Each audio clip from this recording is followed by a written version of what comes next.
I wanted to do a case I just heard about today by a law tuber. I think that they're fairly close to the area, so I don't know how well the case is known. It's called the Hub Mall shooting, the University of Alberta shooting. It happened in Edmonton, Alberta. Um, and I think that's fairly close to where he lives. But anyway,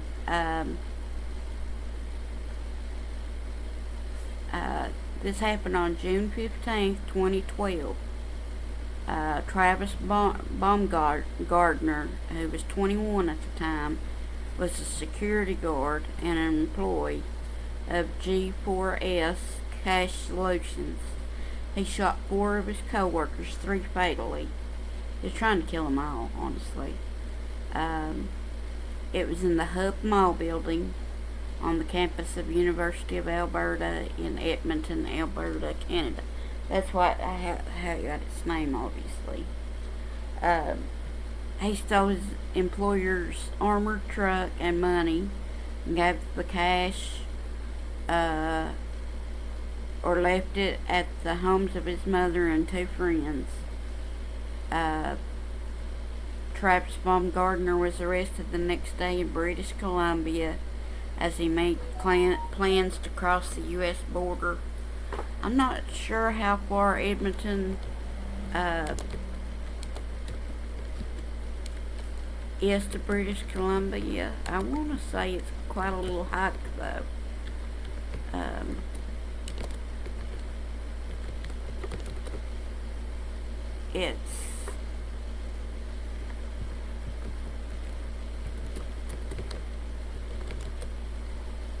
It's a few hundred miles, about 500 or 600 miles.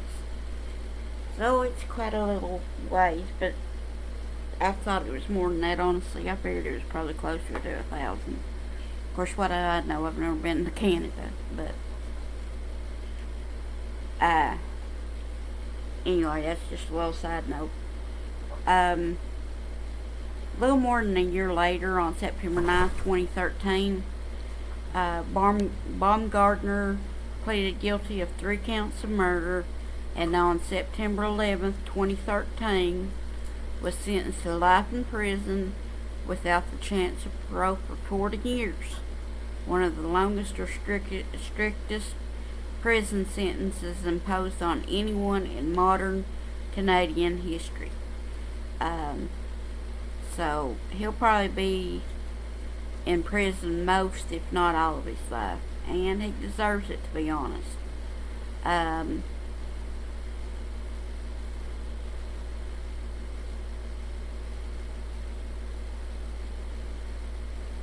He used a .38 caliber revolver. It was close to midnight when he did this, too. He waited till they entered the secured vault located behind the machines, and then he locked them inside. He approached the armored car they were using and shot and killed another co-worker. All of the 4 victims were shot in the back of the heads at point-blank range. It's a miracle that one survived, to be honest. He then stole the vehicle and fled the scene. The 3 of the workers that died at the scene were the following: Brian Elsick, Edgardo Eddie Rajano, Michelle Sigelski. The 4th guard, a male, was severely injured in the shootings, sustaining brain injuries. Honestly, I'm not surprised he had brain injuries. A manhunt ensued. He dropped off money for his 2 friends and mother. While he was at one of his friends' house, he destroyed his cell phone so that it could not be used to track him. Basically, both friends notified police once they found out what he had done and that he had been wanted, and that it was wanted, because it made the news, obviously, and they returned the money. Baumgartner left $64,000 on his mother's kitchen table, and then he left the Edmonton area. He swapped his license plate for one from his mother's vehicle and drove away. That's very illegal, at least here in the States. I don't know about in Canada, but I'm guessing it is. Heading west to the resort town of Banff. There he threw his weapon and vest into a river. Sorry if you can hear my dog. He's itching, and he's trying to scratch his back. And I've also got the air conditioner going wide open, but hopefully it's okay. He headed to the United States border. He was trying to get to Seattle, Washington. On June 16th, 2012,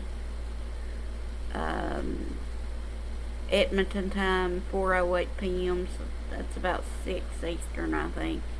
6 p.m. Eastern.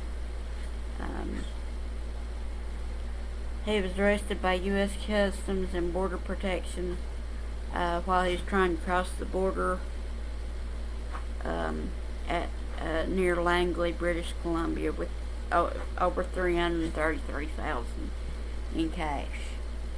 That raised red flags, even if they didn't know. I mean, don't have that much cash on you. I'm just saying.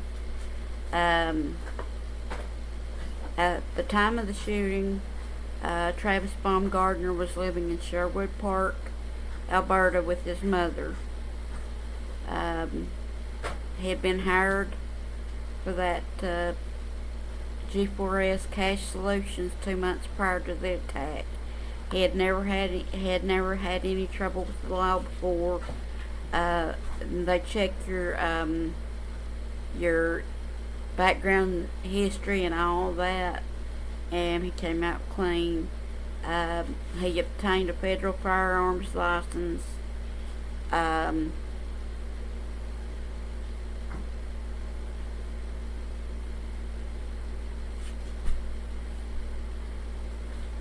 It seems like he also wanted to be famous too, going by some of the statements he made on his Facebook account a couple weeks before he did the attack.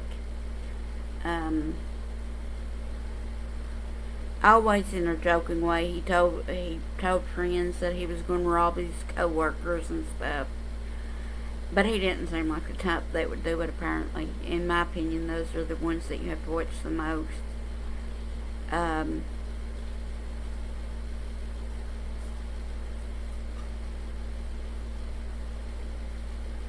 Wow. And this is probably the motive. At the time of his shooting, Baumgartner had 26 cents in his bank account and owed $58,000 to his mother and 2 friends. To the debt over the purchase of a car and other items, and that he felt he needed to owe money to a friend due to years of being forked over money by him. So the friend must have gave him a lot of money over the years. But he probably didn't want him to do this, would be my guess. I know that if somebody owed me that much money, I'd say just pay me a little bit at a time. Especially if it's a 21-year-old. I mean, because he's 21 years old at the time that he committed this crime. I'd say, man, just pay me back when you can, because that's when you don't have a lot of training yet. You don't have a lot of income potential yet. You will over the years if you make the right decisions and stuff. But 21 years old is usually when you're at one of the poorest times in your life, regardless of if you're in college or if you've decided or had to go to work. And some people go to work and to college, but I mean, and I'm talking full-time at both, or full-time at work, part-time at college, or whatever. But it's one of the hardest times of your life, and I'm saying this is someone that's over twice that age. A little over twice, but still over twice that age. Several days after the killings, Travis Baumgartner confessed to an undercover Royal Canadian Mounted police officer in a British Columbia jail cell, saying, "I did it all. I killed those people and robbed their truck." On June 20th, Baumgartner was flown in a RCMP aircraft to Edmonton, where he was taken into Edmonton Remand Center. The next day, Baumgartner appeared in court and was charged with 3 counts of first-degree murder, 1 count of attempted murder, and 4 counts of robbery with a weapon. On September 9, 2013, Baumgartner pleaded guilty to the 1 charge of first-degree murder for the death of Rehano, 2 counts of second-degree murder for the deaths of Illicik and Shigeski, and a single charge of attempted murder.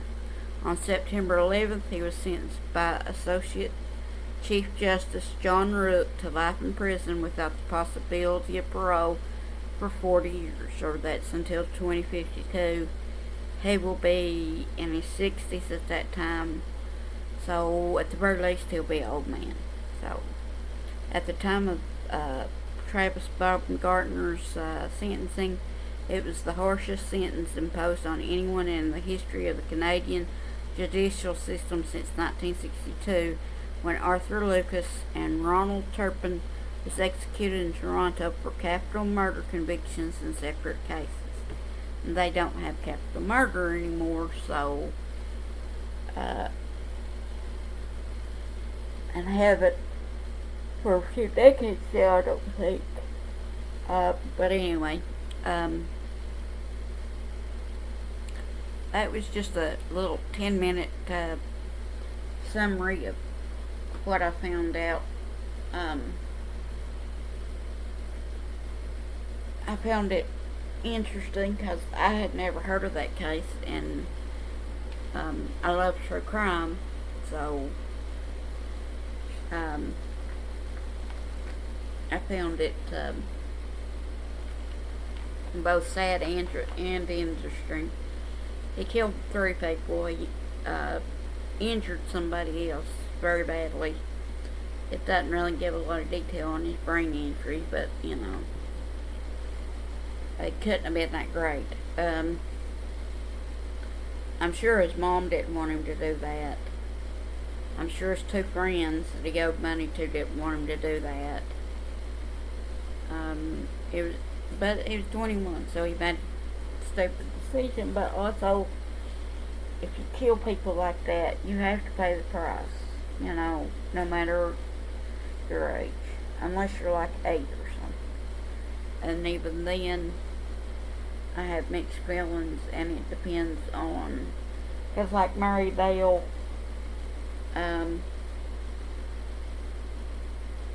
yeah, she killed kids, but I don't think she knew fully what she was doing. And when she was released and given her new name, she'd never been in trouble with the law again. But, you know, I also think she should have served more time than what she did, because those kids will never have their life back, and their parents suffered for the rest of their life knowing what this little girl had done. And I think she was younger than 8. I think she was 5 or 6 or something like that, and she had been abused and witnessed a lot of stuff, and she's probably trying to work through it, and it probably wouldn't have happened today. This was in the United Kingdom, but it probably wouldn't have happened today because of early intervention. I'm not saying as a teenager things like that wouldn't have happened, but they try and catch people earlier. And she was in a case where it was a bunch of teenagers doing mean stuff and then laughing about it later. I think she was trying to process trauma, so I feel a little bit different about her. But anyway, my point being that if you're young and you're hearing this, don't do something like this. Especially don't think you're not going to get caught. You will. And the best case scenario, you don't. You'll live with this the rest of your life. You don't think you will, but I've made much smaller mistakes when I was that age. Much smaller mistakes. Like I've never robbed anybody or business or anything like that. I've never murdered anyone. I've never done any of the major things. I've never been in trouble with the law. I've had to defend myself a few times, and the police talked to me, and there were witnesses, and they knew that I did what I had to do, and I wasn't even that violent. And I don't regret those simply because it was them or me, and I didn't even hurt them that bad or kill them or anything like that. They just learned not to mess with me. But there were definitely things that I did that I remember even now, and I don't have the memory that I used to have. And I have a B12 deficiency, which gives me even less of a memory. But, I still regret things. And yeah, you'll have regrets, but do you really want someone's life to be a regret that you have? And listen, that guy said he was bullied and stuff, and maybe he was, and maybe he wasn't. And I know a lot of people that's been bullied do things like this, and some of them I think were cry bullies, like one of the ones that did the shooting there in Colorado, the Columbine shooting. It seemed like he was a cry bully, like he started stuff, and then when people defended himself, he would bully them, and that, but. And I don't think that phrase even existed back then, but because if you're mean to people, they're going to be mean back, But I was bullied, and I never killed anyone. And listen, my dad kept 21 rifles right behind the very front door, right as you walked in, and the door was unlocked all the time. I don't think anyone even had a key.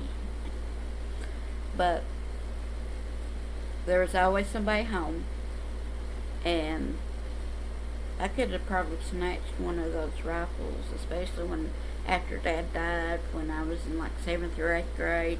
I could have probably grabbed one of those rifles, but it never even entered my mind.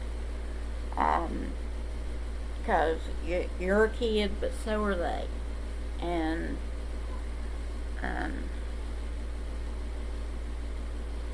in some of them people that are making fun of you, they're at the height of their life.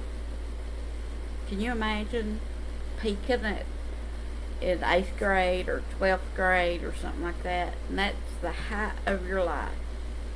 Maybe you got your girlfriend pregnant, and you and her decide to marry, and so you have to, instead of going to college and on a football scholarship or something, you are stuck with working 60, 80 hours a week. So, there's always another side, and there's always another perspective to look at things. I'm glad I didn't peak in high school, but